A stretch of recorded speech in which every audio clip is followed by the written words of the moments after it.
ಜಾದರ ಸದ್ಗುರುನಾಥ್ ಮಹಾರಾಜ್ ಕಿ ಜೈ. ಒಂದು ಊರಿನಲ್ಲಿ ಒಬ್ಬ ಆಗರ್ಭ ಶ್ರೀಮಂತನಿದ್ದನು.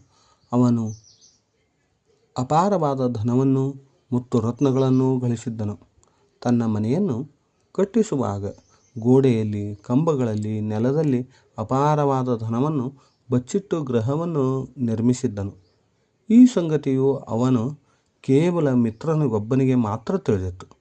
ಸಾಮಾನ್ಯವಾಗಿ ಶ್ರೀಮಂತರ ಮಕ್ಕಳು ಯಾವಾಗಲೂ ಆಲಸ್ಯಗಳು, ದುರಹಂಕಾರಿಗಳು, ದುರಾಭಿಮಾನಿಗಳು, ಪರಾವಲಂಬಿಗಳಾಗುವುದು ಕಂಡುಬರುತ್ತದೆ. ಆ ಶ್ರೀಮಂತನ ಸಾಹುಕಾರನಿಗೆ 4 ಮಂದಿ ಗಂಡು ಮಕ್ಕಳಿದ್ದರು. ಅವರು ತಮ್ಮ ಶ್ರೀಮಂತಿಕೆಯ ಡೌಲಿನಲ್ಲಿ ಹೆಚ್ಚಾಗಿ ಕಲಿಯಲಿಲ್ಲ.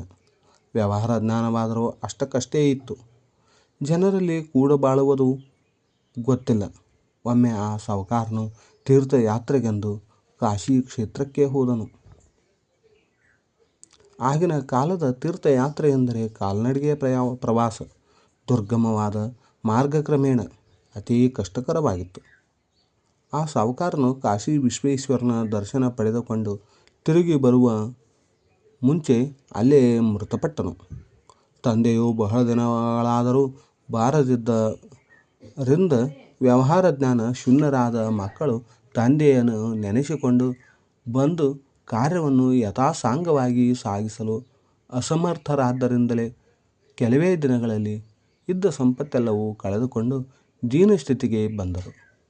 ಮನೆಯಲ್ಲಿದ್ದ ಆ ಗುಪ್ತವಾದ ಧನದ ಮೇಲೆಯೇ ಕುಳಿತು ಉಪವಾಸ ಮಾಡಬೇಕಾದ ದಯನೀಯ ಸ್ಥಿತಿ ಬಂದೊದಗಿತು. ಅವರ ತಂದೆಯ ಮಿತ್ರನು ಊರಲ್ಲಿರಲಿಲ್ಲ. ಅಕಸ್ಮಾತ್ತಾಗಿ ಆತನು ಊರಿನಿಂದ ಮರಳಿದಾಗ ತನ್ನ ಮಿತ್ರನ ಪರಿವಾರದ ಕಠಿಣ ಪರಿಸ್ಥಿತಿಯನ್ನು ಕೇಳಿ ಮಮ್ಮಲ ಮರಗಿದನು. ತಾನೇ ಅವರ ಕಡೆಗೆ ಹೋಗಿ ಸಾಂತ್ವನಪಡಿಸಿ ಅವರ ತಂದೆ ಬಚ್ಚಿಟ್ಟವದ್ದ ಹೇರಳವಾದ ಧನದ ರಾಶಿಯನ್ನು ತೋರಿಸಿ ಅದನ್ನು ಉಪಯೋಗ ಮಾಡಿರಿ ಎಂದು ತಿಳಿಸಿದನು. ಅವರನ್ನು ಸಂಕಷ್ಟದಿಂದ ಪಾರ ಮಾಡಿದನು. ಭಗವಂತನಾದ ನಮ್ಮ ತಂದೆಯು ಅಪಾರವಾದ, ಶ್ರೇಷ್ಠವಾದಂಥ, ಯಾರೂ ಕದಿಯದಂಥ ಆತ್ಮಧನವನ್ನು ನಮ್ಮ ಹೃದಯದ ಗುಹೆಯಲ್ಲಿ ಬಚ್ಚಿಟ್ಟಿರುವನು. ಅದರ ಪರಿಜ್ಞಾನವಿಲ್ಲದೆ ನಾವು ಬಹಿರ್ಮುಖಗಳಾಗಿ ಅಜ್ಞಾನದಿಂದ ಅಲೌಕಿಕ ಸಂಪತ್ತನ್ನು ಕಳೆದುಕೊಂಡು ದುಃಖಗಳಾಗಿರುವೆವು. ತಂದೆಯ ಮಿತ್ರನೆಂಬ ಸದ್ಗುರುಗಳು ನಮ್ಮಿ ದುಃಖಮಯ ಜೀವನವನ್ನು ಕಂಡು ನಮ್ಮ ಹತ್ತಿರವೇ ನಮ್ಮೊಳಗೆ ಇದ್ದ ಆತ್ಮಧನದ ಸ್ಥಾನವನ್ನು ತೋರಿಸಿಕೊಟ್ಟು ನಿಜಾನಂದವನ್ನು ಪಡೆಯುವ ಯುಕ್ತಿಯನ್ನು ತಿಳಿಸಿಕೊಡುವರು. ಹೃದಯಾಂತರಾಳದಲ್ಲಿದ್ದ ಅಪಾರ ಆನಂದವನ್ನು ಅನುಭವಿಸಿ ನಿತ್ಯ ಸುಖಿಗಳಾಗಬೇಕು.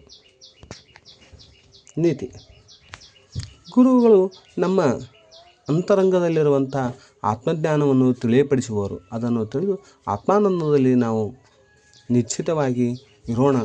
ಸದ್ಗುರುನಾಥ್ ಮಹಾರಾಜ್ ಕಿ ಜೈ.